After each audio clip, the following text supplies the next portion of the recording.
ఓం శాంతి. మురళి తారీఖు 26/5/2025. బాబా చెప్తున్నారు, మధురమైన పిల్లలు, మీరు చాలా మంచి సాంగత్యం చేయాలి. చెడు సాంగత్యపు రంగు అంటుకుంటే పడిపోతారు. చెడు సాంగత్యము బుద్ధిని తుచ్చముగా చేస్తుంది. ప్రశ్న: ఇప్పుడు పిల్లలైన మీకు ఏ ఉత్సాహం కలగాలి? జవాబు: గ్రామానికి వెళ్ళి సేవ చేయాలి అని మీకు ఉత్సాహం కలగాలి. మీ వద్ద ఏదైతే ఉందో అది సేవార్థమే ఉంది. తండ్రి పిల్లలకు సలహా ఇస్తున్నారు, పిల్లలు, ఈ పాత ప్రపంచం నుండి మీ కొంగును తొలగించండి. ఏ వస్తువు పట్ల మమకారము పెట్టుకోకండి. వీటి పట్ల మనసు పెట్టుకోకండి.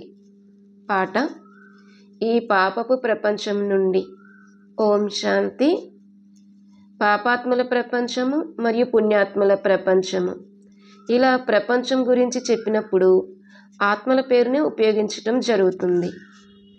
ఇప్పుడు ఇక్కడ దుఃఖం ఉంది, అందుకనే పిలుస్తారు. ఇక్కడి నుండి ఎక్కడికైనా తీసుకుని వెళ్ళిపోండి అని పుణ్యాత్మల ప్రపంచంలో పిలవరు. ఇక్కడ పండితులు లేక సన్యాసులు, శాస్త్రవాదులు మొదలైన వారెవ్వరూ వినిపించటం లేదు అని పిల్లలైన మీరు అర్థం చేసుకుంటారు. వీరు స్వయం కూడా అంటారు, ఇంతకుముందు నాకు ఈ జ్ఞానం తెలీదు. రామాయణము మొదలైన శాస్త్రాలనైతే ఎన్నో చదివేవాడిని, కానీ ఈ జ్ఞానాన్ని నేను మీకు వినిపిస్తాను. అప్పుడు వీరు కూడా వింటారు.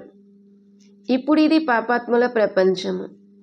పుణ్యాత్ముల విషయంలో వీరు ఒకప్పుడు ఉండి వెళ్ళారు అని మాత్రమే అంటారు, అంతే. ఇక వారికి పూజ చేసి వచ్చేస్తారు. శివునికి కూడా పూజ చేసి వస్తారు. పిల్లలైన మీరు ఇప్పుడు ఎవరికి పూజ చేస్తారు? మీకు తెలుసు, ఉన్నతోన్నతమైన వారు శివ భగవానుడు. వారు విధేయుడైన తండ్రి, టీచరు, విధేయుడైన గురువు. తనతో పాటు తీసుకువెళ్తారు అన్న గ్యారంటీని ఇంకే గురువులు మొదలైన వారు ఇవ్వలేరు. ఒకవేళ తీసుకువెళ్ళినా వాళ్ళు ఏమైనా అందరినీ తీసుకువెళ్తారా? ఇప్పుడు మీరు సమ్ముఖముగా కూర్చున్నారు. ఇక్కడ నుండి మీ ఇంటికి వెళ్ళినా సరే మీరు మర్చిపోతారు. ఇక్కడ సమ్ముఖముగా వినడం ద్వారా ఆనందం కలుగుతుంది. తండ్రి గడియా చెప్తారు, పిల్లలు బాగా చదువుకోండి, ఇందులో నిర్లక్ష్యం చేయకండి, చెడు సాంగత్యంలో చిక్కుకోకండి, లేదంటే ఇంకా తుచ్చబుద్ధి కలవారిగా అయిపోతారు. తాము ఎలా ఉండేవారు, ఏం పాపాలు చేశారు అనేది పిల్లలకు తెలుసు. ఇప్పుడు మనం ఈ దేవతలుగా అవుతాము. ఈ పాత ప్రపంచం సమాప్తం అవనున్నది. ఇక ఇక్కడి ఇళ్ళు మొదలైన వాటి గురించి ఏం చింత పెట్టుకోవాలి? ఈ ప్రపంచానికి సంబంధించి ఏవైతే ఉన్నాయో వాటిని మర్చిపోవాలి, లేకపోతే అవి ఆటంకం కలిగిస్తాయి. వీటిపై మనసు కలగదు. మనం కొత్త ప్రపంచంలోకి వెళ్ళి వజ్రవైఢూర్యాలతో కూడిన మన మహళ్ళను తయారు చేసుకుంటాము. ఇక్కడి ధనము మొదలైన వస్తువులు ఏమైనా మంచిగా అనిపిస్తే ఇక శరీరం వదిలే సమయంలో వాటి వైపుకు మోహం వెళ్ళిపోతుంది. నాది నాది అని అన్నట్లయితే అది అంతిమంలో ఎదురుగా వస్తుంది. ఇవన్నీ అయితే ఇక్కడే అంతమైపోనున్నాయి. మనం మన రాజధానిలోకి వచ్చేస్తాము. వీటిపై ఏం మనసు పెట్టుకోవాలి? అక్కడ ఎంతో సుఖం ఉంటుంది, పేరే స్వర్గము. ఇప్పుడు మనం మన వతనంలోకి వెళ్తాము. ఇది రావణుని వతనము, ఇది మనది కాదు. దీని నుండి విముక్తి పొందేందుకు పురుషార్థం చేయాలి. పాత ప్రపంచం నుండి కొంగును తొలగించి వేస్తారు. అందుకే తండ్రి అంటారు, ఏ వస్తువు పట్ల మమకారం పెట్టుకోకండి. కడుపు ఎక్కువ ఏమీ అడగదు. వ్యర్థమైన వస్తువులపై ఎంతో ఖర్చు అవుతుంది. పిల్లలైన మీకు సేవ చేయడానికి ఉత్సాహం కలగాలి. గ్రామంలోనూ సేవ చేసే అభిరుచి ఉన్న పిల్లలు కొంతమంది ఉన్నారు. ఇకపోతే ఎవరికైతే సేవ పట్ల అభిరుచి ఉండదో వారిని దేనికి పనికి వస్తారు అని అనాలి. తండ్రి ఎలా ఉన్నారో పిల్లలు అలా తయారవ్వాలి. తండ్రి పరిచయాన్ని ఇవ్వాలి. తండ్రిని స్మృతి చేయండి మరియు తండ్రి నుండి వారసత్వాన్ని తీసుకోండి. మేము బాబా సేవ కోసం వెళ్తున్నాము అని పిల్లలకు అభిరుచి ఉంటుంది. అప్పుడు తండ్రి కూడా ఇంకా ధైర్యం ఇస్తారు. సేవ చేసేందుకు తండ్రి వచ్చారు. సేవ కోసమే అంతా ఉంది. ఇక్కడ తండ్రి పరిచయాన్ని అందరికీ ఇవ్వాలి. తండ్రి ఒక్కరే, వారు భారతదేశంలోకి వచ్చారు. భారతదేశంలో దేవతల రాజ్యం ఉండేది. ఇది నిన్నటి విషయమే. లక్ష్మీనారాయణ రాజ్యం ఉండేది. తర్వాత సీతారాముల రాజ్యం ఉండేది. ఆ తర్వాత వామ మార్గంలో పడిపోయారు. రావణ రాజ్యం ప్రారంభమైంది. మెట్లు దిగుతూ వచ్చారు. ఇప్పుడు మళ్ళీ ఎక్కే కళ అనేది క్షణం యొక్క విషయము. ఒకటేమో సత్యమైన ప్రేమ, ఇంకొకటి కృత్రిమమైన ప్రేమ. ఎప్పుడైతే స్వయాన్ని ఆత్మగా భావిస్తారో అప్పుడే తండ్రిపై సత్యమైన ప్రేమ ఉంటుంది. ఇప్పుడు పిల్లలైన మీకు ఈ ప్రపంచం పట్ల కృత్రిమమైన ప్రేమ ఉంది. ఇది అంతమైపోనున్నది. సేవ చేసేవారు ఎప్పుడూ ఆకలితో చనిపోరు. పిల్లలు సేవ పట్ల అభిరుచి ఉంచాలి. మీ ఈశ్వరీయ మిషన్ చాలా సహజమైనది. ధర్మం ఎలా స్థాపన అవుతుంది అనేది ఎవరూ అర్థం చేసుకోరు. క్రైస్తవు వచ్చారు, క్రిస్టియన్ ధర్మాన్ని స్థాపన చేశారు. ధర్మం వృద్ధి అవుతూ వెళ్ళింది. వారి మతంపై నడుస్తూ పడిపోతూ వచ్చారు. ఇప్పుడు పిల్లలైన మీరు దేహి అభిమానులుగా అవ్వాలి. అర్ధకల్పం రావణ రాజ్యంలో మనం తండ్రిని మర్చిపోయాము. ఇప్పుడు తండ్రి వచ్చి సుజాగృతులుగా చేశారు. బాబా అంటారు, డ్రామానుసారంగా మీరు పడిపోవలసే ఉంది. ఇందులో మీ దోషం కూడా లేదు. రావణ రాజ్యంలో ప్రపంచ పరిస్థితి ఇలా అయిపోతుంది. తండ్రి అంటారు, ఇప్పుడు నేను చదివించడానికి వచ్చాను. మీరు మళ్ళీ మీ రాజ్యం తీసుకోండి. నేను ఇంకే కష్టము ఇవ్వను. ఒకటేమో బజార్లోని చీచీ అశుద్ధమైన వస్తువులను తినకండి, మరియు నన్నొక్కరినే స్మృతి చేయండి. ఇప్పుడు పిల్లలైన మీకు తెలుసు ఇది డ్రామా చక్రము, ఇది మళ్ళీ రిపీట్ అవుతుంది అని. మీ బుద్ధిలో డ్రామా యొక్క ఆది మధ్యాంతాల జ్ఞానం ఉంది. మీరు ఎవరికైనా అర్థం చేయించవచ్చు. మొదటైతే తండ్రి స్మృతి ఉండాలి. సేవ కోసం పరస్పరం కలుసుకుని సహచరులు తయారు చేసుకోవాలి. మాతలు కూడా అలా తయారవ్వాలి.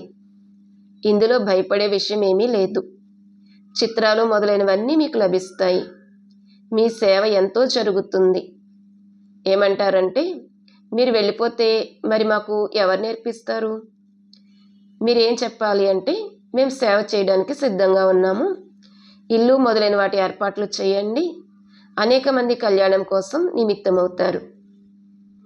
బాబా సేవ ఉత్సాహాన్ని కలిగిస్తారు. పిల్లల్లో ధైర్యం ఉంటే సేవ కూడా పెరుగుతుంది. 10-15 రోజులు నడిచి మళ్ళీ సమాప్తమైపోయేందుకు ఇది మేళా ఏమీ కాదు. ఈ మేళా అయితే కొనసాగుతూనే ఉంటుంది. ఇక్కడ ఆత్మలు మరియు పరమాత్మ యొక్క మిలనము జరుగుతుంది. దీనినే సత్యమైన మేళా అని అంటారు. ఇది ఇప్పుడు కొనసాగుతూనే ఉంది. ఎప్పుడైతే సేవ పూర్తవుతుందో అప్పుడు ఈ మేళా పూర్తవుతుంది. డ్రామానుసారంగా పిల్లలకు సేవ పట్ల చాలా అభిరుచి ఉండాలి. అనంతమైన తండ్రిలో ఏ జ్ఞానమైతే ఉందో అది పిల్లల బుద్ధిలో ఉంది. ఉన్నతోన్నతమైన తండ్రి ద్వారా ఎంత ఉన్నతముగా అవుతూ వచ్చాము. ఇలా మీతో మీరు మాట్లాడుకోవాలి. పరస్పరం సెమినార్ చేసుకోవాలి. బాబా నుండి సలహా తీసుకుని సేవలో నిమగ్నమైపోండి. ఏదైనా సహాయం అవసరమైతే వరుడు అయిన బాబా కూర్చుని ఉన్నారు. ఇదంతా డ్రామాలు నిశ్చితమే ఉంది. చింతించాల్సిన విషయం ఏమీ లేదు. లేకపోతే స్థాపన ఎలా జరుగుతుంది?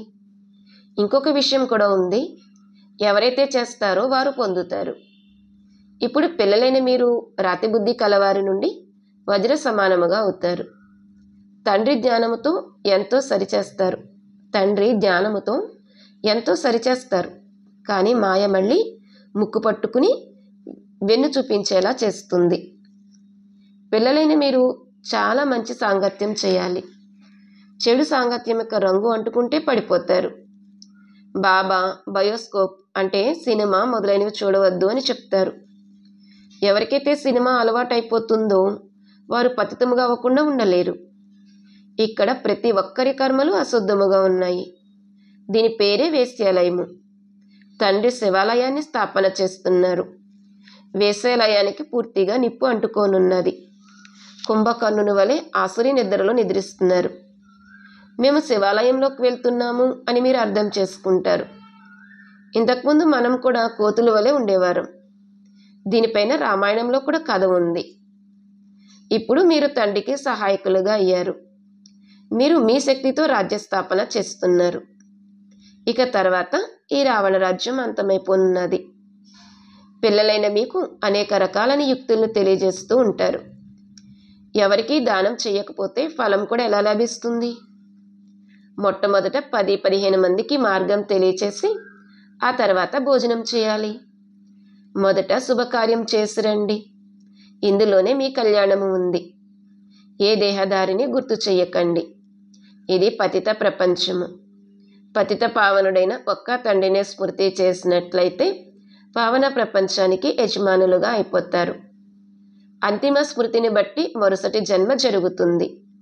కావున ఎవరో ఒకరికి సందేశాన్ని వినిపించి ఆ తర్వాత వచ్చి భోజనం చేయాలి. తండ్రిని స్మృతి చేయడం ద్వారా ఇంత ఉన్నతముగా అవుతారు అని మీరు అందరికీ ఈ విషయాన్నే చెప్తూ ఉండండి. అచ్చా, మధురాతి మధురమైన సిక్కీలదే పిల్లలకు మాతాపిత బాప్దాదాల ప్రియ స్మృతులు మరియు గుడ్ మార్నింగ్. ఆత్మిక పిల్లలకు ఆత్మిక తండ్రి నమస్తే. మధురాతి మధురమైన ఆత్మిక తండ్రికి ఆత్మిక పిల్లల యొక్క ప్రియ స్మృతులు మరియు గుడ్ మార్నింగ్ నమస్తే. రాత్రి క్లాస్ 17/3/68. ఎప్పుడైనా ఏదైనా భాషణ ఇవ్వాల్సి వస్తే పరస్పరం కలుసుకుని 2 లేదా 4 సార్లు రిహార్సల్ చేయండి.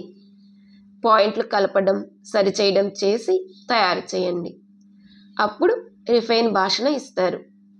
ముఖ్యంగా ఒక్క విషయం పైన అయితే, అంటే గీతా భగవానుడు గురించి మీరు విజయం పొందితే ఇక అన్ని విషయాల్లోనూ విజయం లభించేస్తుంది. దీని కొరకు కాన్ఫరెన్స్ అయితే జరుగుతుంది కదా.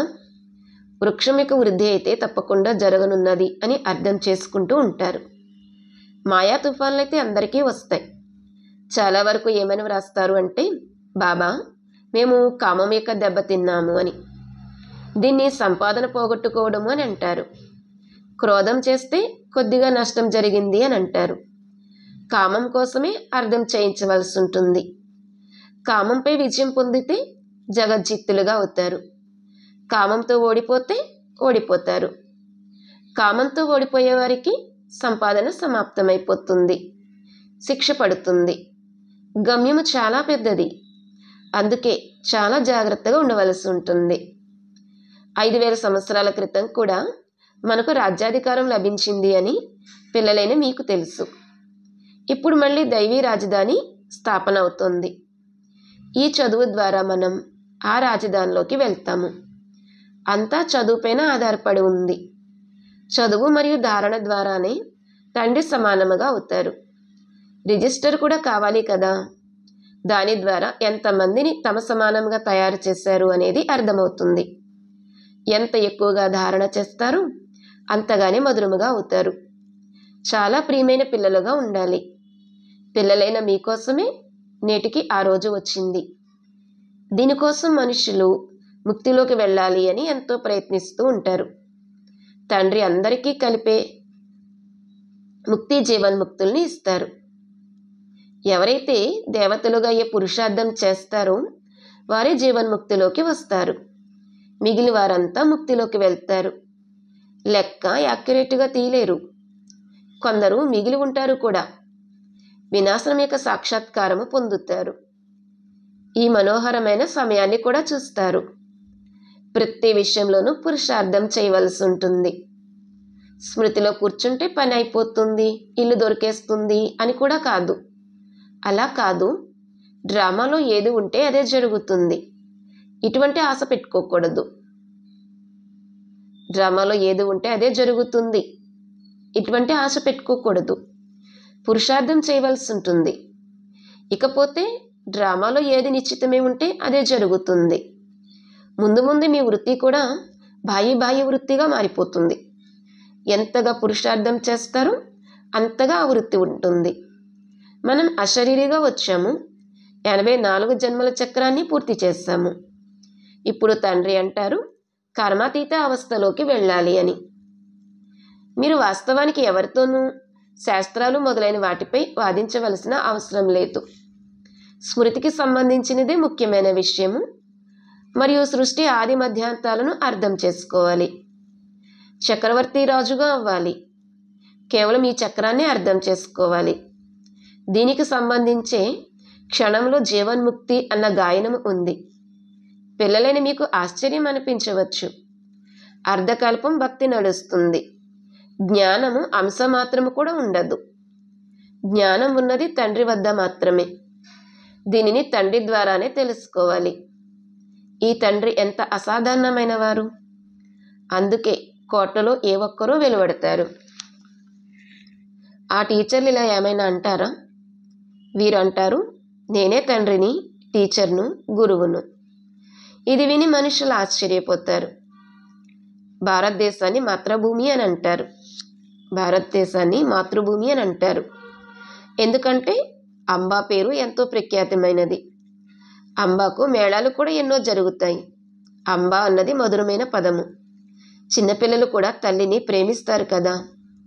ఎందుకంటే తల్లి తినిపిస్తుంది, తాగిస్తుంది, సంభాళిస్తుంది. ఇప్పుడు అంబకు తండ్రి కూడా కావాలి కదా. ఈమె దత్తత తీసుకోబడిన పుత్రిక. ఈమెకు పతి అయితే లేరు. ఇది కొత్త విషయం కదా. ప్రజాపిత బ్రహ్మ తప్పకుండా దత్తత తీసుకుని ఉంటారు. ఈ విషయాలన్నింటినీ తండ్రి వచ్చి పిల్లలని మీకు అర్థం చేయిస్తారు. ఎంతగా మేళాలు జరుగుతాయి, పూజలు జరుగుతాయి. ఎందుకంటే పిల్లలని మీరు సేవ చేస్తారు. మమ్మ ఎంతమందినైతే చదివించి ఉంటారో అంతగా ఇంకెవ్వరూ చదివించలేరు. మమ్మ పేరు చాలా ప్రఖ్యాతమైనది. మేళాలు కూడా ఎన్నో జరుగుతాయి. ఇప్పుడు పిల్లలని మీకు తెలుసు. తండ్రి వచ్చి రచన యొక్క ఆది మధ్యాంతాల రహస్యమంతటిని పిల్లలని మీకు అర్థం చేయించారు. మీకు తండ్రి యొక్క ఇంటిని గురించి కూడా తెలుసు. తండ్రిపైనే ప్రేమ ఉంది, ఇంటిపై కూడా ప్రేమ ఉంది. ఈ జ్ఞానం మీకు ఇప్పుడు లభిస్తుంది. ఈ చదువు ద్వారా ఎంత సంపాదన జరుగుతుంది. కావున సంతోషం ఉండాలి కదా. మరియు మీరు పూర్తిగా సాధారణంగా ఉన్నారు. ఇది ప్రపంచానికి తెలియదు. తండ్రి వచ్చి ఈ జ్ఞానాన్ని వినిపిస్తారు. తండ్రి వచ్చి అన్ని కొత్త కొత్త విషయాలను పిల్లలకు వినిపిస్తారు. అనంతమైన చదువు ద్వారా కొత్త ప్రపంచం తయారవుతుంది. పాత ప్రపంచంపై వైరాగ్యం కలుగుతుంది. పిల్లలైన మీ లోపల జ్ఞానం యొక్క సంతోషం ఉంటుంది. తండ్రిని మరియు ఇంటిని స్మృతి చేయాలి. ఇంటికైతే అందరూ వెళ్ళాల్సిందే. తండ్రి అయితే అందరికీ చెప్తారు కదా, పిల్లలు, నేను నీకు ముక్తి జీవన్ముక్తుల వారసత్వాన్ని ఇవ్వడానికి వచ్చాను. మరి మీరు ఎందుకు మర్చిపోతారు? నేను మీ అనంతమైన తండ్రిని, రాజయోగాన్ని నేర్పించడానికి వచ్చాను. మరి మీరు శ్రీమతంపై నడవరా? అలా చేస్తే ఎంతో నష్టం జరుగుతుంది. శ్రీమతంపై నడవకపోతే ఎంతో నష్టం జరుగుతుంది. ఇది అనంతమైన నష్టము. తండ్రి చేతిని వదిలేరు అంటే సంపాదనలో నష్టం ఏర్పడుతుంది. అచ్చా, గుడ్ నైట్, ఓం శాంతి. ధారణ కొరకు ముఖ్య సారము. ఫస్ట్ పాయింట్, ఈ ప్రపంచానికి సంబంధించింది ఏదైతే ఉందో దాన్ని మర్చిపోవాలి. తండ్రి సమానంగా విధేయులుగా అయి సేవ చేయాలి. అందరికీ తండ్రి పరిచయాన్ని ఇవ్వాలి. సెకండ్ పాయింట్, ఈ పతిత ప్రపంచంలో మిమ్మల్ని మీరు చెడు సాంగత్యం నుండి రక్షించుకోవాలి. బజారు యొక్క అశుద్ధమైన భోజనం తినకూడదు. సినిమాలు చూడకూడదు. ఈరోజు వరదానము, త్రికాలదర్శి స్థితి ద్వారా వ్యర్థం యొక్క ఖాతాను సమాప్తం చేసి సదా సఫలతామూర్తి భవ. త్రికాలదర్శి స్థితి ద్వారా వ్యర్థం యొక్క ఖాతాను సమాప్తం చేసే సదా సఫలతామూర్తి భవ. వరదానం యొక్క వివరణ, త్రికాలదర్శి స్థితిలో స్థితులవ్వడం అనగా ప్రతి సంకల్పము, మాట మరియు కర్మ చేసే ముందు ఇది వ్యర్థమా లేక సమర్థమా అని చెక్ చేసుకోవాలి. వ్యర్థము ఒక్క క్షణంలో పద్మాల నష్టము కలిగిస్తుంది. సమర్థము ఒక్క క్షణంలో పద్మాల సంపాదన చేయిస్తుంది. క్షణం యొక్క వ్యర్థం కూడా సంపాదనలో ఎంతో నష్టం కలిగిస్తుంది. దీనివలన చేసుకున్న సంపాదన కూడా దాగిపోతుంది. అందుకే ఏకకాలదర్శిగా అయి కర్మ చేసేందుకు బదులుగా త్రికాలదర్శి స్థితిలో స్థితిలే చేసినట్లయితే వ్యర్థం సమాప్తమైపోతుంది మరియు సదా సఫలతామూర్తులుగా అవుతారు. స్లోగన్, గౌరవము, ప్రతిష్ట మరియు సాధనాల త్యాగమే మహాన్ త్యాగము. గౌరవము, ప్రతిష్ట మరియు సాధనాల త్యాగమే మహాన్ త్యాగము. ఈరోజు అవ్యక్త సూచన పాయింట్, ఆత్మిక రాయల్టీని మరియు పవిత్రత యొక్క పర్సనాలిటీని ధారణ చేయండి. దీనికి సంబంధించి పాయింట్, ఏ విధంగా దేహము మరియు దేహి ఈ రెండు వేరువేరు వస్తువులు, కానీ అజ్ఞానానికి వశమై ఈ రెండింటిని కలిపేశారు. నాది అనే దాన్ని నేనుగా భావించారు మరియు ఈ పొరపాటు కారణంగా ఇంతటి ఆందోళనను, దుఃఖాన్ని, అశాంతిని పొందారు. అదేవిధంగా ఈ అపవిత్రత మరియు విస్మృతి యొక్క సంస్కారాలు అనేవి బ్రాహ్మణత్వానికి చెందినవి కావు. ఇవి శూద్రత్వానికి చెందినవి. వీటిని కూడా నావిగా భావించటం ద్వారా మాయకు వశమైపోతారు మరియు ఆందోళనకు గురవుతారు. ఓం శాంతి.